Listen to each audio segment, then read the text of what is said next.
分享当下，解读过往，一天翻一篇儿，一篇儿几代人。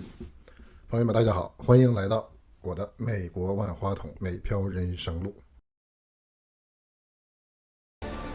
Also breaking tonight, a top Justice Department official met today with former Epstein confidant Ghislaine Maxwell.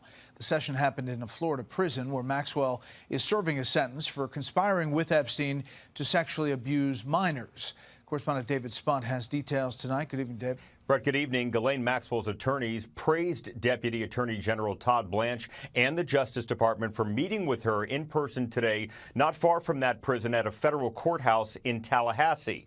Now, the courthouse was just miles from where Ghislaine Maxwell is serving a 20-year sentence behind bars. The discussion lasted for several hours, and while the DOJ is not commenting on what was said, Maxwell's attorney gave us some details.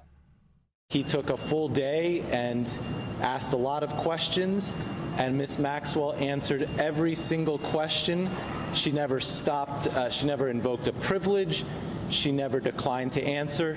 She answered all the questions truthfully, honestly, and to the best of her ability. Most people don't even remember the pack house has a dungeon. I do, though. I have a... But, Brett, legal experts question whether Maxwell told her version of the truth or the actual truth. We have some recent photos snapped by Fox Digital of Maxwell outside that Florida prison on a run.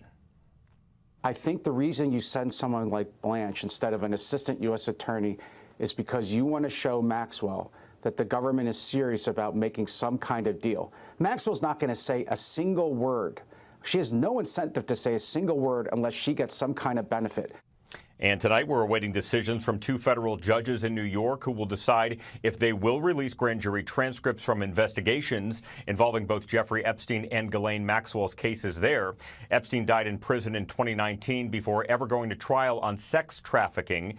Yesterday, a Florida judge indicated she would not release the grand jury material in Epstein's solicitation of a minor case in Florida back in 2008. That judge says her hands are tied, as anything to do with a grand jury in the American court system, Brett, typically, as we know, kept close and secretive. Back to you. David, thank you. Thanks. Let's bring in John Yoo, former Deputy Assistant Attorney General, now a law professor at UC Berkeley. John, great to have you with us. I'll start with the question that David Spunt raised. Highly unusual for someone in Todd Blanche's position to go down there and speak to a convict for sexual trafficking. It's extraordinary. In fact, I can't think of another time in the history of the country where something like this has happened. Right? Todd Blanche is the right-hand man to the Attorney General, the top federal law enforcement officer of the entire United States. I worked for a Deputy Attorney General. I clerked for another judge who had been Deputy Attorney General. They never said ever that when they were in those jobs, they would go down and meet with any suspect, any witness, or anybody who's actually been convicted and serving time. These people are way up at the top of our justice system, and they're reaching all the way down to intervene on a matter which would usually just be handled by assistant U.S. attorney and FBI agents. I think that's a sign of how seriously now the Trump administration is taking this, how much I think they're worried that people are losing faith in the integrity of the Justice Department participate in interviewing someone like this. Okay, so